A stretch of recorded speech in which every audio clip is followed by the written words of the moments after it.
नमस्कार दोस्तों, स्वागत है आपका मेरे चैनल कॉमिक्स लाइफ में। शुरू करते हैं तुलसी कॉमिक्स की एक और मज़ेदार कॉमिक्स, महाठग का चमत्कार। महाठग का चमत्कार। कहानी विजय कुमार वत्स, मज़ेदार संपादन परमिला जैन, खिलखिलाते चित्र मलय, आकर्षक रंग सज्जा छाया दीक्षित। क्या खबर लाया है रे खबरू? अम्मा, तरंगपुर के सेठ भीकामल के पास बहुत नायाब हीरे हैं। तुझे यह बात कैसे पता चली रे? अम्मा, कल ही जीतू तरंगपुर से लौटा है, उसी ने मुझे यह बात बताई है। ले अपनी खबर का इनाम खबरू और मौज कर। अम्मा, तू जुग जुग जी, तू ही मेरी खाली झोली भरती है। उसी दिन बेटा चतुर सिंह, तरंगपुर जाने की तैयारी कर लो। तरंगपुर? वहाँ किस लिए जाना है माँ? एक ठग का बेटा होते हुए भी मुझसे पूछता है कि मैं तुझे तरंगपुर जाने को क्यों कह रही हूँ। ओह, वहाँ कोई तगड़ी आसामी है क्या माँ? हाँ बेटा, वहाँ के सेठ भीकामल के पास बहुत नायाब हीरे हैं, तुझे उससे वे हीरे ठग कर लाने हैं। ठीक है माँ। उसी दिन घोड़े पर सवार होकर चतुर सिंह तरंगपुर की ओर चल दिया। जा बेटा, ठगी में सफलता प्राप्त करके ही वापस लौटना। बूढ़ी माँ ने देवी से प्रार्थना की, हे देवी माँ, चतुर सिंह सेठ भीकामल को ठग सका तो मैं हलवा पूरी का भोग लगाऊंगी। लंबा सफर तय कर चतुर सिंह तरंगपुर पहुंचा। बहुत थक गया हूँ, अब आज आराम करूंगा, कल ही अपने अभियान पर निकलूंगा। वह एक सराय में गया। मुझे ठहरने के लिए जगह चाहिए। सराय में बहुत जगह है, बोलो कौन सा कमरा खोलूं? मुझे जगह नहीं, ठहरने के लिए पूरा एक मकान चाहिए। मैं एकांत में रहना पसंद करता हूँ।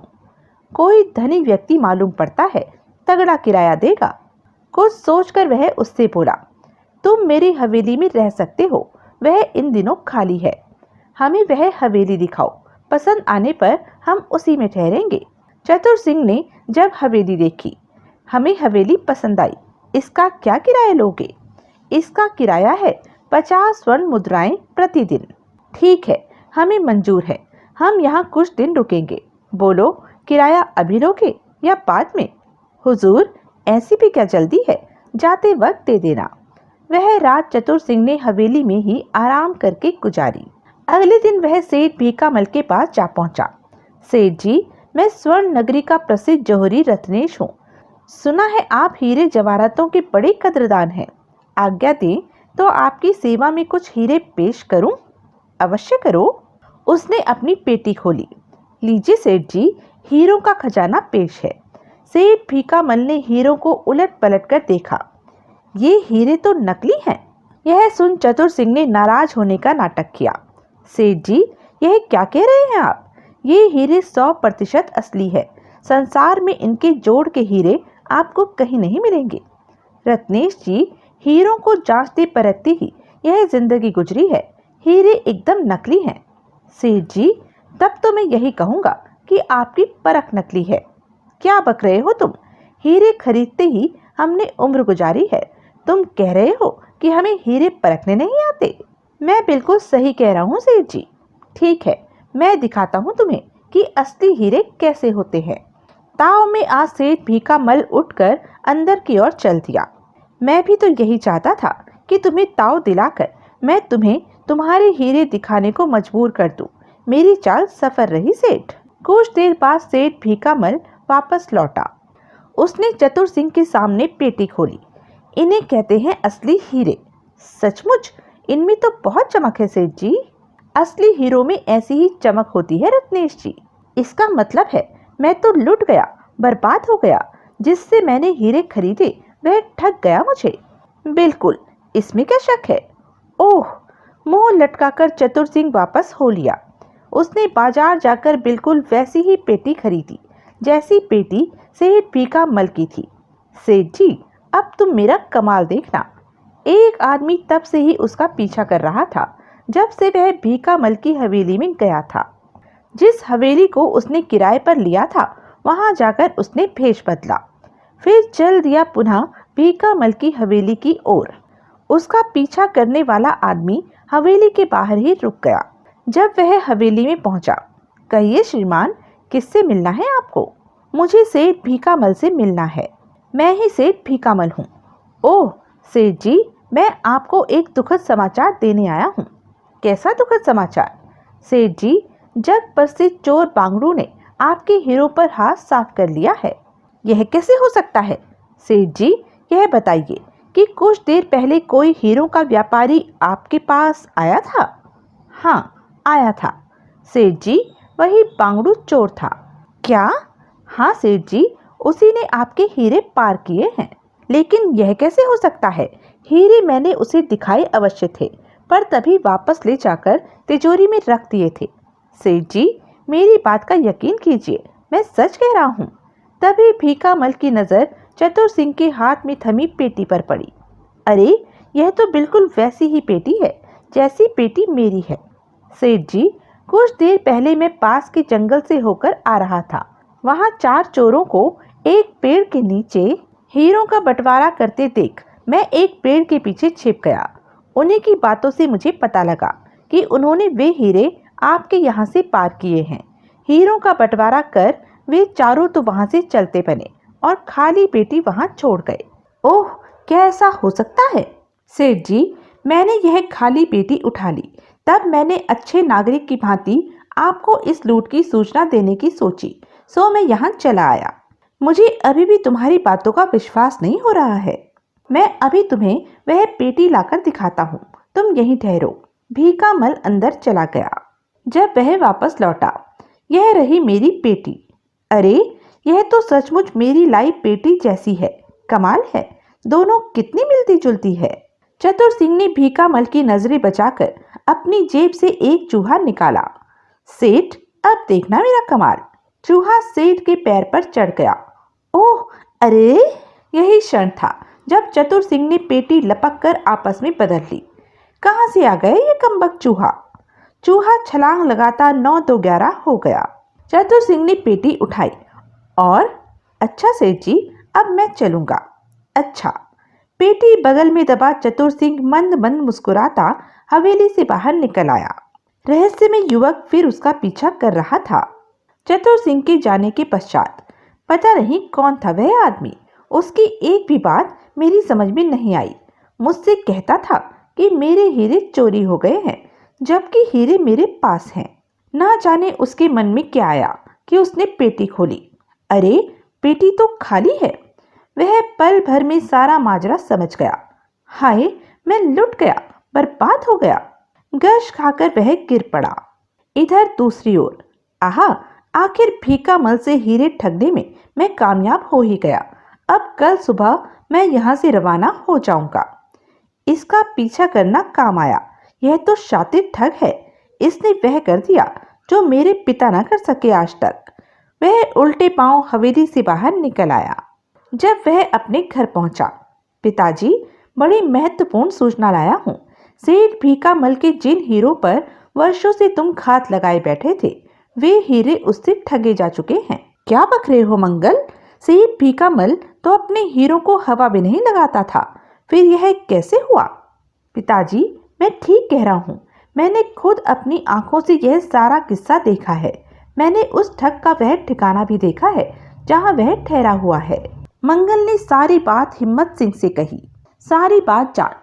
ओह, जिस काम को हिम्मत सिंह नहीं कर सका, उस काम को उस ठग ने कैसे इतनी आसानी से कर डाला। मैं उस ठग से वे हीरे ठग कर ही रहूंगा। मुझे उसका ठिकाना बता मंगल। चलिए मेरे साथ। मंगल ने उसे वह स्थान दिखाया। इसी हवेली में वह ठहरा है पिताजी। इस हवेली में घुसना तो बड़ा मुश्किल है। हिम्मत सिंह अपने निश्चय पर दृढ़ था। हीरे चुराने के लिए वह अपने घर से ठीक रात 11:15 बजे निकला। वह ठग अब तक गहरी नींद सो गया होगा। हवेली के बाहर रुक उसने थैले से कीले और हथौड़ी निकाली। 12 बजते ही जब समय के घंटे बजने प्रारंभ होंगे, तब मैं भी अपना काम प्रारंभ कर दूंगा। 12 बजे जब पहला घंटा बजा, ठाक, हर घंटे की आवाज के साथ उसने 12 कीले गाड़ दी। उन कीलों पर चढ़कर वह हवेली की ऊंची दीवार पर चढ़ गया और हवेली के भीतर कूद गया। जब वह उस कमरे में गया जहां चतुर सिंह सोया पड़ा था, यह तो बड़ा ही उस्ताद ठग है। हीरे की पेटी सिर के नीचे दबाकर सोया है। लेकिन मैंने भी कच्ची गोलियां नहीं खेली हैं। इसे अभी अपना चमत्कार दिखाता हूँ।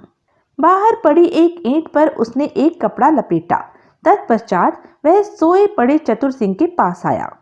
उसने जेब से नस्वार की डिब्बी निकाली, फिर चुटकी में थोड़ी सी नस्वार भरी और नस्वार चतुर सिंह को सुंघा दी। नस्वार ने अपना प्रभाव दिखाया। आछी छींक के साथ जैसे ही चतुर सिंह की गर्दन उठी, हिम्मत सिंह ने पेटी वहां से हटा ली और ईंट उसके स्थान पर रख दी। जब हिम्मत सिंह घर लौटा तो, छमिया, मैं उस ठग को ठगाया हूँ, देख हीरों की पेटी। जब छमिया ने हीरे देखे, ओह कैसी अद्भुत चमक है इनकी कीमत भी बहुत है छमिया। बेचारा वह ठग सुबह को जब उठेगा तो सिर पीट कर रह जाएगा। हाँ, यह बात तो है।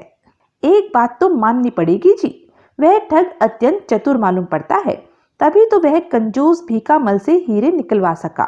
हाँ, यह बात तो माननी पड़ेगी ही छमिया। अपनी बेटी रम्या के लिए मुझे ऐसे ही चतुर दामाद की तलाश थी। यह तुम क्या कह रही हो छमिया? मैं ठीक कह रही हूँ जी। जो आदमी तिलों में से भी तेल निकाल सकता है, उसके पास हमारी बेटी कभी दुखी नहीं रहेगी। कह तो तुम ठीक ही रही हो छमिया, हमारे दिमाग में यह बात क्यों नहीं आई? इससे पहले कि कल वह ठग यह नगर छोड़े, तुम कल सुबह ही जाकर उससे इस विषय में बात करो जी। मैं ऐसा ही करूंगा। सुबह होने पर, ओह यह क्या, पेटी के स्थान पर ईंट? वह समझ गया। रात जब मैं गहरी नींद सोया हुआ था, तभी कोई मुझसे बड़ा ठग आकर मुझे ठग गया लगता है। उसका मुंह उतर गया, मेरी सारी मेहनत मिट्टी में मिल गई। अब खाली हाथ घर लौटकर माँ को क्या मुंह दिखाऊंगा भला? उसी समय, क्या मैं अंदर आ सकता हूँ? कौन है आप? मैं इस नगर का प्रसिद्ध जोहरी हूँ। मुझे पता चला है कि तुम्हारे पास बेशकीमती हीरे हैं। मैं उन्हें खरीदना चाहता हूँ। चतुर सिंह की समझ में नहीं आया कि वह उसे क्या जवाब दे। निराश सा वह हिम्मत सिंह से बोला, लेकिन वे हीरे तो मैं कल ही बेच चुका हूँ। किस भाव से बेचे आपने वह हीरे? जिस भाव लाया था उसी भाव बेच दिया।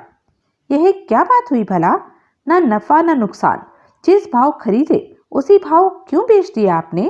क्या बताऊं, कभी कभी न चाहते हुए भी अनचाहा करना पड़ता है। यह सुन हिम्मत सिंह से और न रहा गया। वह ठाका मारकर हंस पड़ा। हा हा हा, आप इस तरह हंस क्यों रहे हैं? हा हा हा, बेटा तुमसे वे हीरे कल रात को मैंने ही तो खरीदे थे। क्या? हाँ बेटा, जब कल रात तुम सो रहे थे, तब मैं तुम्हारे सिरहाने से हीरों की पेटी निकाल लाया था। ओह, परंतु आप हैं कौन? बेटा, मैं इस नगर का प्रसिद्ध महाठग हिम्मत सिंह हूँ।